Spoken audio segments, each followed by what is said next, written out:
Everyone is here. और आज का टॉपिक है फाइटो हार्मोन्स और प्लांट ग्रोथ रेगुलेटर्स। तो प्लांट ग्रोथ रेगुलेटर्स को जानने के पहले हमें जानना होगा कि हार्मोन्स क्या हैं या फिर प्लांट हार्मोन्स क्या हैं। तो हार्मोन्स वो सब्सटेंसेस होते हैं जो पौधे के किसी एक भाग में सिंथेसाइज होते हैं और जहाँ पे उसकी ज़रूरत होती है वहाँ पे बहुत कम अमाउंट में वो ट्रांसलोकेट होते हैं। तो टर्म हार्मोन ग्रीक वर्ड से डिराइव हुआ है जिसका मतलब होता है टू स्टिमुलेट, और सबसे पहले इस टर्म का यूज किया था स्टालिन ने 1906 में। थीमैन ने 1948 में टर्म फाइटो हार्मोन सजेस्ट किया था जो कि पौधे के लिए उपयोग किया जाता है। फाइटो हार्मोन को ग्रोथ रेगुलेटर, ग्रोथ प्रमोटर और ग्रोथ हार्मोन के नाम से भी जानते हैं। और हाँ, जहाँ तक बात रही ग्रोथ प्रमोटर की, तो इसका मतलब ये नहीं कि ये सिर्फ पौधे की ग्रोथ को बढ़ाएगा ही बढ़ाएगा, जो पौधे की ग्रोथ को इनहिबिट करेंगे उनको भी हम ग्रोथ प्रमोटर के नाम से ही जानेंगे। फिर बात आती है प्लांट ग्रोथ रेगुलेटर्स की। तो जैसा कि हमने बताया कि these are defined as a natural और synthetic compound that affect developmental or metabolic process in higher plant mostly at low doses. They do not possess a nutritive value. ये पौधे के पोषण प्रक्रिया में सीधे कोई हस्तक्षेप नहीं करते हैं बल्कि मेटाबॉलिक प्रोसेस को घटाते या बढ़ाते हैं। PGR are employed in agriculture, और भी जो दूसरी ब्रांचेज हैं एग्रीकल्चर, हॉर्टिकल्चर, विटीकल्चर, उनमें जो हमें अपने इच्छित परिणाम लेने होते हैं उनमें हम प्लांट ग्रोथ रेगुलेटर्स का यूज करते हैं। Such as decrease susceptibility toward biotic and abiotic stress. तो बायोटिक स्ट्रेस में जैसे disease infestation, insect pest infestation, तो इसमें जैसे पेस्ट का इन्फेस्टेशन है और सेल वॉल हार्डनिंग हो जाए तो पेस्ट का इन्फेस्टेशन कम होगा क्योंकि इंसेक्ट उतने अच्छे से उसे खा नहीं सकेगा, तो इन्फेस्टेशन रिड्यूस हो जाएगा। एबायोटिक स्ट्रेस में कई बार हीट स्ट्रेस होती है, मॉइस्चर स्ट्रेस होती है। मॉइस्चर स्ट्रेस में कई बार पानी की कमी है, सॉइल मॉइस्चर कम है, इवेपोट्रांसपिरेशन से high amount of water loss हो रहा है। पौधे में अगर हम प्लांट ग्रोथ रेगुलेटर का यूज करें तो स्टोमाटा की ओपनिंग और क्लोजनिंग को वो रेगुलेट करेगा और पौधे में मॉइस्चर कंजर्व हो जाएगा और मॉइस्चर लॉस कम होगा और पौधा उस कंडीशन में भी सर्वाइव करेगा। मॉर्फोलॉजिकल कैरेक्टर्स में जस्ट लाइक इंटरनोड शॉर्टनिंग और इंटरनोड इलोंगेशन, जैसे शुगर केन में इलोंगेशन ज़्यादा यूजफुल है और कैबेज में इंटरनोड शॉर्टनिंग ज़्यादा यूजफुल है। इस तरह से फैसिलिटेशन ऑफ हार्वेस्टिंग, इससे भी आम का समय आ रहा है तो कई बार आम की कीमतें शुरुआत में काफ़ी कम हो जाती हैं, मध्य सीजन में काफ़ी कम हो जाती हैं, और अगर उसे लेट सेल किया जाए तो अच्छी कीमतें मिलती हैं। तो अगर प्लांट हार्मोन का उस पर स्प्रे है सजेस NAA, तो हम उससे उसकी मैच्योरिटी को डिले कर सकते हैं जिससे कि हमें अच्छी कीमतें मार्केट में मिल सकेंगी। क्वालिटेटिव एंड क्वांटिटेटिव कैरेक्टरिस्टिक्स में सच एज ग्रेप में यूज होती हैं उसके अच्छे क्वालिटी फ्रूट्स के लिए। फिर बात आती है क्लासिफिकेशन की। तो प्लांट हार्मोन मोस्टली 4 तरह से क्लासीफाइज है इसमें, जिनको कि हम 2-2 हिस्से में बांट सकते हैं, जैसे कि पहला ये और दूसरा ये। तो नेचुरल हार्मोन वे हार्मोन जो कि पौधे में इंडोजेसनली सिंथेसाइज होते हैं, जैसे कि IIA, और दूसरा सिंथेटिक हार्मोन जो कि पौधे में आर्टिफिशियली अप्लाई किए जाते हैं, जैसे NAA और 2,4-D। फिर बात है ग्रोथ प्रमोटर्स की, जो कि पौधे की ग्रोथ को बढ़ाते हैं और फिर कह सकते हैं जो कि सेनेसेंस को कम करते हैं, जैसे ऑक्सिन, जिबरेलिन एंड साइटोकाइनिन। और ग्रोथ रिटार्डेंट की बात आए तो AB और इथाइलिन। उसके बाद में एक टर्म दिया जैसे all plant hormone are not plant growth regulator but all plant growth regulators are plant hormone. जी हाँ, प्लांट हार्मोन।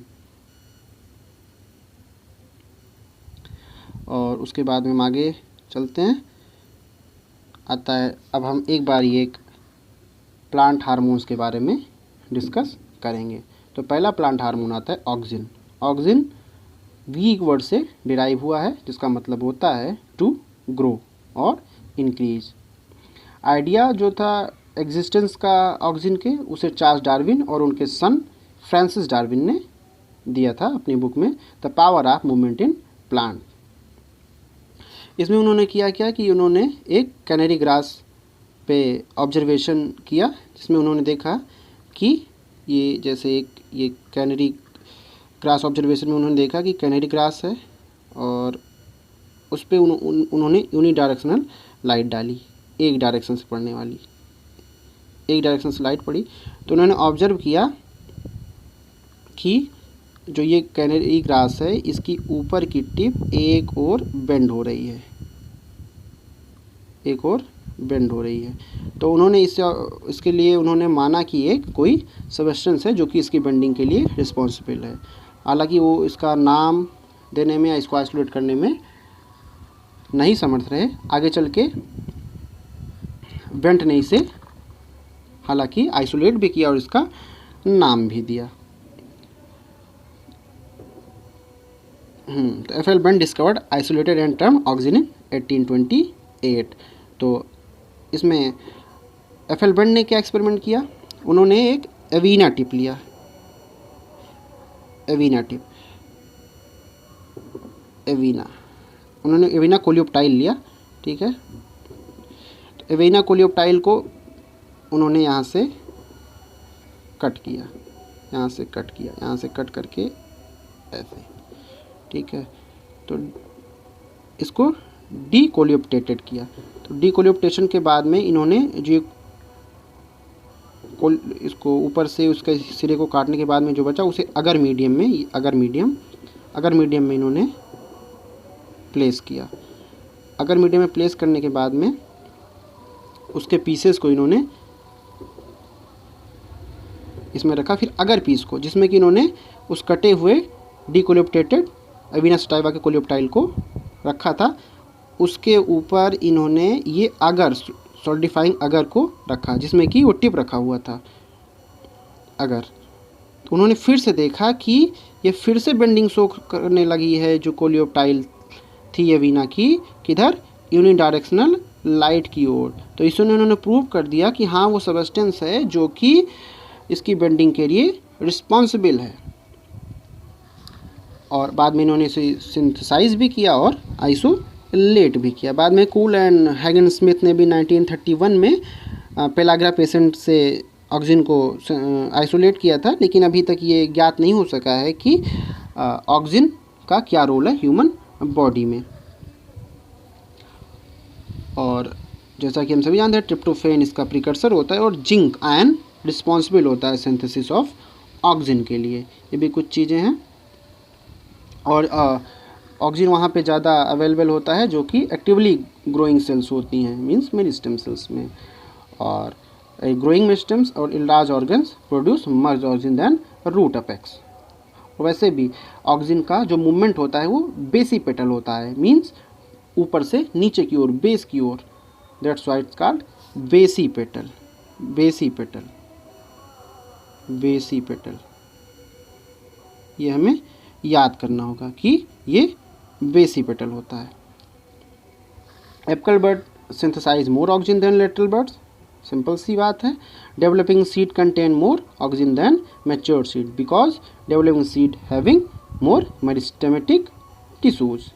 और टाइप्स ऑफ ऑक्सीजन में है IIA जो कि नेचुरल ऑक्सीजन है, नेफ्थलीन एस्टिक एसिड जो कि आर्टिफिशियल है, IBA भी है, और 2,4-D इसका यूज़ हम हर्बिसाइड के रूप में भी करते हैं और फाइटो हार्मोन के फॉर्म में भी करते हैं। और कुछ जो है root of cutting IIA, NAA, IBA। NAA का यूज जैसा कि मैंगो में होता है, IBA का गुआवा में होता है। और सीडलेस फ्रूट्स प्रोडक्शन में भी, पार्थेनोकार्पी में भी ऑक्सीजन का यूज होता है। IIA, IBA, NAA ये सब यूज किए जाते हैं बनाना, ग्रेप और ब्रिंजल और स्ट्रॉबेरी में रिस्पेक्टिवली। और ऑक्सीजन फ्लावरिंग को भी प्रमोट करता है। फ्लावरिंग प्रमोट करने से मतलब ये कि यूनिफॉर्म फ्लावरिंग भी लाता है ये पाइनएप्पल में।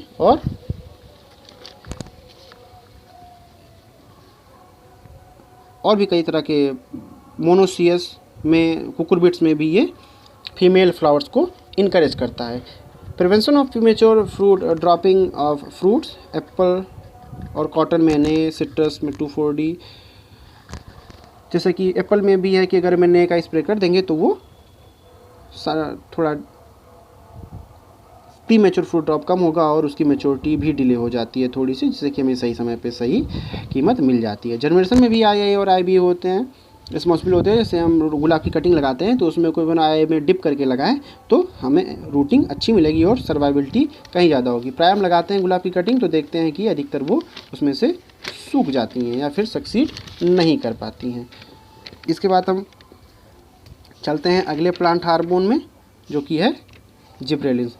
जो जिब्रेलिन को डिस्कवर किया था कुरोसावा ने, जो कि एक जापानीज प्लांट पैथोलॉजिस्ट थे 1928 में। और राइस प्लांट जो कि अफेक्ट था किससे, जिब्रेला फ्यूजिकुराई से, और उसने एक्सेस स्टेम एलोंगेशन शो किया था और इसको कहते हैं, इस सिम्टम को कहते हैं बैकाने डिजीज। याबुतान सुगमी ने इसे आइसोलेट किया था और इसका टर्म दिया था जिब्रेलिक एसिड। और सबसे ज़्यादा कॉमनली यूज कोई अगर जिब्रेलिन है तो वो है GA3। यही मोस्टली एग्रीकल्चर्स में यूज किया जाता है। तो GA3 produced in the shoot apex, primarily in the leaf primordial, leaf buds and root system. मतलब ये भी जो एक्टिवली डिवाइडिंग सेल्स होती हैं उनमें ज़्यादा पाया जाता है। Stimulate stem growth dramatically just like cell division और cell elongation etcetera.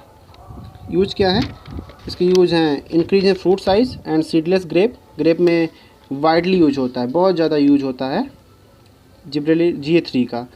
Stimulate seed germination and seedling growth, ये सीडलिंग ग्रोथ में भी उपयोग किया जाता है। Promote male flower in cucumber में मेल फ्लावरिंग में इसका जो होता है। ओवरकम कोल्ड ट्रीटमेंट, हाँ कुछ होते हैं, कुछ पौधे होते हैं जिन्हें कि फ्लावरिंग के लिए कम टेम्परेचर, जैसे 0 से 10 डिग्री सेंटीग्रेड, तभी उनमें फ्लावरिंग होगी। अगर हम उनमें जिब्रेलिन का स्प्रे कर दें तो वो कूल ट्रीटमेंट की उनको देने की ज़रूरत नहीं होगी और वो ग्रो कर जाएंगे। और भी कई सारे यूज हैं जिब्रेलिन्स के, जैसे कि ये जेनेटिक डॉर्फिज्म को कम करता है। कुछ पौधे होते हैं जैसे कि पी है, पिजन पी है, इनमें इनकी डॉर्फिज्म को अगर हटाना हो तो अगर जेंटली ये डॉर्फ हों और इन्हें लॉन्ग हमें प्लांट्स लेने हैं उनसे, तो अगर हम इनमें जिब्रेलिन का स्प्रे कर दें तो इनमें जेनेटिक डॉर्फिन ख़त्म हो जाएगी। और हाँ, लेकिन ये डॉर्फिन सिर्फ उसी जनरेशन के लिए रहेगी। अगली जनरेशन में अगर हम उसकी सोइंग करेंगे तो वो फिर से अपनी जेनेटिक डॉर्फिन वाली स्टेट में आ जाएगी। इसका उपयोग स्टेम इलॉन्गेशन में भी होता है, जैसे शुगर केन में अगर स्टेम लंबे लंबे होंगे तो हमें इससे ज़्यादा उपज मिलेगी और हमारी ज़्यादा इकोनॉमिक प्रॉफिट होएगी। और कुछ में जैसे कि ब्लॉटिंग इफेक्ट भी होता है स्टेम इंटरनोड इलॉन्गेशन और इंटरनोड शॉर्टनिंग दोनों का। और अगला हार्मोन अब हम चलते हैं वो है साइटोकाइनिन। साइटोकाइनिन जैसा कि है कि ये प्रमोट सेल डिवीजन, साइटोकाइनेसिस में इसका उपयोग होता है। Found in all tissues with considerable cell division, example embryo seed, क्योंकि वहाँ पे माइटोसिस होती है तो इसलिए वहाँ पे ये पाया। Roots supply cytokinesis upward to the shoots, interacts with auxin to influence differentiation of tissues. हाँ, अकेले ये काम नहीं कर सकता, इसको साथ में ऑक्सिन भी होना चाहिए। टिश्यू कल्चर में इसका बहुत ज़्यादा यूज होता है। और जहाँ तक बात रही liquid endosperm of coconut called coconut water और coconut milk contain cell division causing factor kinetin. Similarly the developing endosperm of maize contain such factors zeatin. जो मेज का एंडोस्पर्म था इसे अलग किया गया था, जिससे कि लीथम ने किया था। लीथम ने इमेच्योर सीड से इसे अलग किया था और टर्म दिया था G18।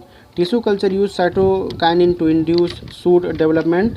साइटोकाइनिन में शो और prevent leaf senescence, leaf aging और लीफ फॉल। और ये लीफ एजिंग और लीफ फॉल को भी घटाता है, जैसा कि इसमें मेंशन किया गया। कुछ और कैरेक्टर्स हैं साइटोकाइनिन के, जैसे कि सबसे पहले इसे स्कूग और मिलर ने हायरिंग फिश के स्पर्म DNA से आइसोलेट किया था और इसका नाम दिया था काइनेटिन। ठीक है, और उसके और भी हैं कि टर्म साइटोकाइनिन सबसे पहले लीथम ने दिया था। और कुछ चीज़ें और हैं जैसे कि ये सेंसेंस को डिले करता है जिसे कि रिचमंड इफेक्ट भी कहते हैं, रिचमंड इफेक्ट। इसे एंटी एजिंग हार्मोन भी कहा जाता है, किसे, साइटोकाइनिन को। तो चलते हैं अब अपने अगले हार्मोन पे, जो कि एब्सिसिक एसिड है। एब्सिसिक एसिड ये हमारा ग्रोथ रिटार्डेंट है, या फिर हम कह सकते हैं ग्रोथ इनहिबिटर है, ग्रोथ को घटाता है। तो आइसोलेटेड बाय ल्यूएनक्रांस फ्रॉम मैच्योर कॉटन फ्रूट, इन्होंने ल्यूएनक्रांस ने मैच्योर कॉटन फ्रूट से इसे आइसोलेट किया था। ये स्टोमेटा क्लोजिंग को बढ़ाता है, inhibition of bud growth and shoot formation, bud growth और शूट फॉर्मेशन को भी ये घटाता है। Bud appears to synthesize by leaves, involve with leaves and fruits, abscission fall, onset of dormancy. हाँ, इस बात की हम चर्चा कर लेते हैं कि ये कैसे लीफ फॉल को करता है और कैसे एब्सेशन को बढ़ाता है। जैसे मान लीजिए ये हमारा प्लांट का कोई स्टेम है और यहाँ से एक लीफ है, यहाँ से जो कि गई हुई है। तो यहाँ पे क्या होता है, ये एक लेयर का फॉर्मेशन कर देता है पौधे और स्टेम के बीच में। यहाँ पे एक लेयर का फॉर्मेशन कर देगा जिसे कहेंगे सुबेरिन लेयर, सुबेरिन लेयर। तो ये सुबेरिन लेयर गैसियस एक्सचेंज को बंद कर देती है, गैस और वाटर के एक्सचेंज कंडक्शन को ब्लॉक कर देती है। जब गैस और वाटर नहीं मिलेगा लीफ को, तो क्या करेगी, लीफ अल्टीमेटली विल्ट होकर के गिर जाएगी। तो इस तरह से ये एब्सेशन को बढ़ाता है। ABA is effective in including closure stomata in leaf, और स्टोमाटा को भी क्लोज कर देता है जिससे कि रिस्पिरेशन कम हो जाता है। रिस्पिरेशन और फोटोसिंथेसिस कम हो जाता है, क्योंकि जब स्टोमाटा क्लोज रहेंगे और कार्बन डाइऑक्साइड अपटेक करेगा नहीं प्लांट, तो फोटोसिंथेसिस भी नहीं हो सकेगी, क्योंकि फोटोसिंथेसिस बहुत ही इम्पोर्टेंट पार्ट है प्लांट की मेटाबॉलिक कंडीशन में। और कुछ चीज़ें जैसे कि ABA सबसे पहले ल्यूएनक्रांस ने आइसोलेट किया था, इसकी डिस्कशन हो ही गई। और ये बिलीव किया जाता है ABA की ये प्राय RNA को अफेक्ट करता है ट्रांसलेशन में। और अब आते हैं हम अपने अगले हार्मोन पे, इथाइलिन पे। इथाइलिन को हम ग्रोथ रिटार्डेंट कहते हैं, हालांकि इसे ग्रोथ प्रमोटर में भी कहीं कहीं रखा जाता है, बिकॉज ये प्रमोट भी करता है कई सारी मेटाबॉलिक प्रोसेस को। तो सारा एंड आउट, सोट, सेंसेंस और क्रॉकलबेर एक दूसरे साइंटिस्ट, एक साइंटिस्ट सहारा डाउट और दूसरे ये क्रॉकबेर, इन्होंने राइपनिंग कैरेक्टरिस्टिक्स को इथाइलिन के शो किया था कि ये राइपनिंग को दिखाता है। क्रॉकबेर ने बताया, सहारा डाउट ने बताया कि ये सेनेसेंस को दिखाता है। तो इथाइलिन प्रमोट राइपनिंग, ये वेल नोन है, हर कोई जानता है। गैसियस हार्मोन है और produce in the actively growing meristem of the plant, senescence, ripening और एजिंग फ्रूट। जो एक्टिवली ग्रोइंग पार्ट होते हैं और जो राइपनिंग फ्रूट होते हैं, पक रहे हुए फल होते हैं, उनमें ये सिंथेसाइज होता है। Ethylene is gas diffuse readily through the plant, एक गैस होती है जो कि पूरे पौधे में ये एक समान रूप से बढ़ती है। Degrading of orange lemon, orange और लेमन है, उनके जो उनका हरापन होता है उसके लॉस के लिए भी यही रिस्पॉन्सिबल है। इथोफेन, इथोफेन एथिलीन का ही एक्वस सोल्यूशन होता है, जो कि यूज किया जाता है किसके लिए, increase female flower in cucumber, thinning of cotton and walnut, promote flower setting in pineapple, pineapple में फ्लावर सेटिंग के लिए भी ये रिस्पॉन्सिबल होता है। ठीक है, और कुछ चीज़ें हैं जैसे कि जो एथिलीन होता है ये मोस्टली ऑब्टेन किया जाता है किससे, मेथियोनिन के ब्रेकडाउन से पौधे में ये ऑब्टेन होता है।